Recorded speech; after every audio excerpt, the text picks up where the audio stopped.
আজকে আপনাকে ঐতিহ্যবাহী 200 বছরের পুরানো একটি রাজবাড়ির সাথে পরিচয় করাবো, যে রাজবাড়িটি নওগাঁ শহরের দুবলহাটিতে অবস্থিত। এই রাজবাড়ির কিছু ইতিহাস আপনাদের সামনে তুলে ধরবো, তাই ভিডিওটি স্কিপ না করে পুরো ভিডিওটি দেখেন। আশা করি আপনাকে কাছে ভিডিওটি ভালো লাগবে। আসসালামু আলাইকুম, hello everyone, welcome to my new another video. আশা করি আপনারা সকলে ভালো আছেন, আমিও আল্লাহর রহমতে ভালো আছি। আজকে আপনি কোকলিয়ে একটা ঐতিহ্যবাহী রাজবাড়িতে যাব, যে বাড়িটি 200 বছরের পুরানো একটা রাজবাড়ি, যে রাজবাড়ির 60টি আঙিনা এবং 300টি কক্ষ রয়েছে। এই রাজবাড়িটি নওগাঁ জেলার দুবলহাটিতে অবস্থিত। নওগাঁ শহর থেকে 6 কিলোমিটার গেলেই আপনারা এই রাজবাড়িটি পেয়ে যাবেন। অবশেষে দেখতে দেখতে আমরা রাজবাড়িতে চলেই আসলাম। সামনে দেখতেই পাচ্ছেন, এটাই সে রাজবাড়ি। আগের সময় এই রাজবাড়ির পরিবেশটা খুব সুন্দর ছিল, কিন্তু বর্তমান অবহেলার কারণে এই রাজবাড়িতে অনেক আড্ডাখানা জমে গেছে।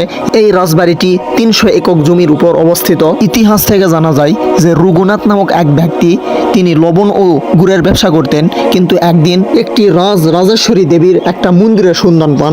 সেই মন্দিরটা তিনি পানি থেকে তুলে নিয়ে আসে মাটির বেদি তৈরি করে তা প্রতিষ্ঠা করেন।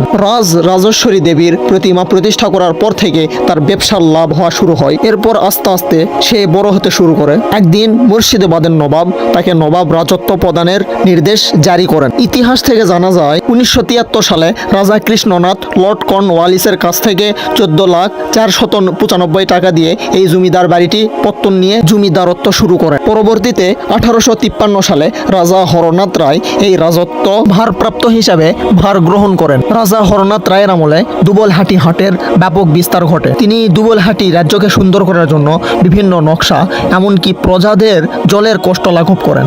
এমনকি আশেপাশের এলাকায় অনেক পুকুর খনন করেন।